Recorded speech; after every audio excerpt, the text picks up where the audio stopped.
Karibuni tena katika Climate Frontlines. Utabiri unaolenga matokeo.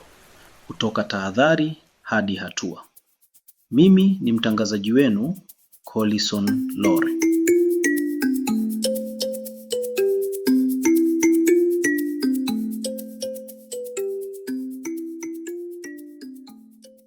Katika sehemu ya kwanza tulibadilisha swali la msingi.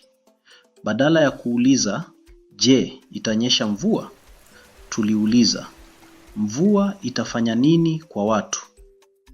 Leo katika sehemu ya pili, nani ataathirika, wapi na kwa uzito gani? Tunachambua fumbo muhimu sana, ukosefu wa usawa unapokutana na dhoruba.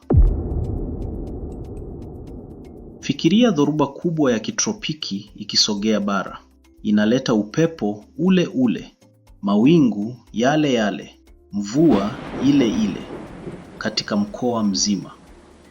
Sasa, hebu tazama mandhari mawili tofauti kabisa. Mandhari ya kwanza.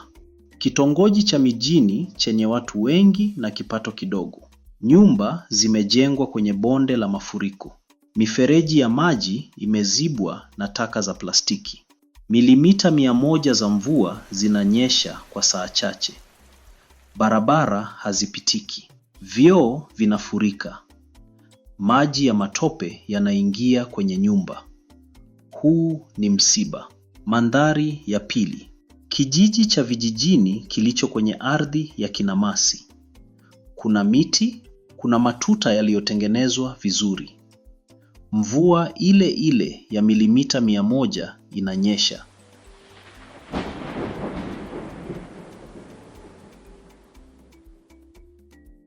Maji yanaingia ardhini na kujaza tena maji ya chini ya ardhi. Kuna matope, lakini hakuna maafa. Ni usumbufu tu, sio mgogoro. Dhoruba ni moja, lakini matokeo ni tofauti kabisa. Hili ndilo swali la msingi la leo. Kwa nini dhoruba ile ile husababisha msiba mahali pamoja na usumbufu mdogo tu mahali pengine? Jibu liko katika mambo matatu: mahali, kipato na miundombinu. Kwanza, mahali. Mahali ni kila kitu. Mtaa wa mabanda kwenye njia ya asili ya maji, dhidi ya mji uliopangwa kwenye ardhi ya juu. Shamba kwenye delta ya mto, dhidi ya shamba kwenye uwanda wa juu. Hatari inaweza kuwa ile ile, lakini mfiduo si sawa. Pili, kipato na maisha. Jinsi dhoruba inavyoathiri mtu hutegemea jinsi anavyoishi. Kwa mchunga katika maeneo kame ya Kenya au Ethiopia, mvua nzito inaweza kuwa habari njema, isipokuwa ikigeuka kuwa mafuriko ya ghafla yanayozamisha mifugo. Kwa mkulima wa mahindi nchini Malawi wakati wa mavuno, mvua hiyo hiyo inaweza kumaanisha kupoteza mazao yote.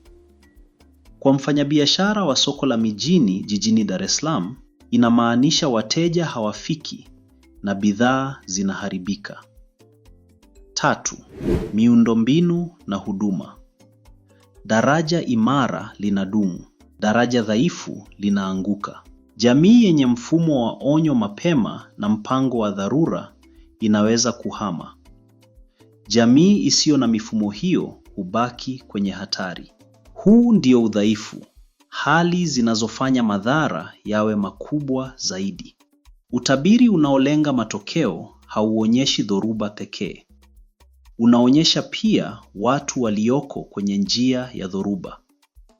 Unauliza, nani anaishi hapo? Anaishi vipi? Nini kinamlinda au kinamwacha wazi? Ndiyo maana ujumbe wa jumla wa kikanda hautoshi. Kusema, mkoa wa Mashariki unatarajiwa kupata mvua nyingi, hakutoshi. Lakini kusema, jamii zinazoishi kwenye bonde la chini la mto Nyando, hasa wakulima wadogo, hapo ndipo ujumbe unakuwa na maana. Huo ni ujumbe wa ngazi ya jamii. Na hapa ndipo silaha muhimu zaidi inaingia: ujuzi wa kienyeji. Wataalamu wana satelaiti na mifano ya kisayansi, lakini wazee wa kijiji wanajua shamba gani hujaa maji kwanza.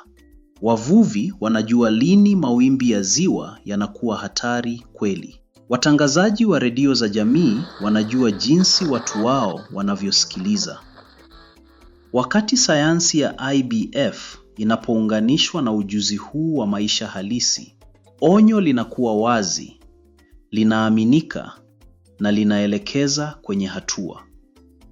Kwa hivyo, ujumbe muhimu wa leo ni huu: hali ya hewa inaweza kuwa ya kikanda, lakini madhara daima ni ya kienyeji. Dhoruba haishambulii mkoa, inashambulia nyumba, inashambulilia kipato, inashambulia maisha. Na kwa kuelewa nani yuko wapi na kwa nini, tunaweza kubadilisha onyo la jumla kuwa chombo sahihi cha kulinda watu. Katika sehemu inayofuata, tunaingia kwenye vitendo. Tayari tumetambua walio katika hatari.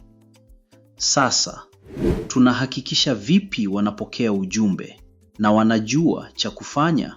Hiyo ni sehemu ya 3. Maili ya mwisho: kupeleka ujumbe kwa mjumbe.